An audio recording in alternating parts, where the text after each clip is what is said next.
Going on, so today I'm gonna show you how to add money from debit card to PayPal. So the first thing is to log into PayPal, obviously, and after that you're gonna click on wallet or my account and then select add funds.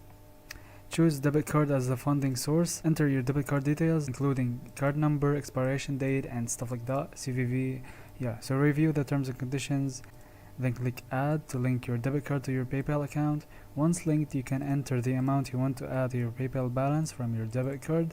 Confirm the transaction and your debit card will be charged for the specific amount.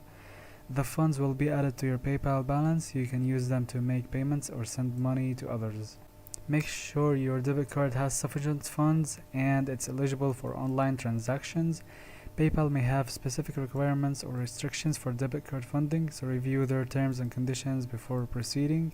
Adding funds from a debit card may incur a small fee depending on your PayPal account type and card issuer policies. You can also add funds from your debit card using PayPal mobile app if you prefer, and that is it.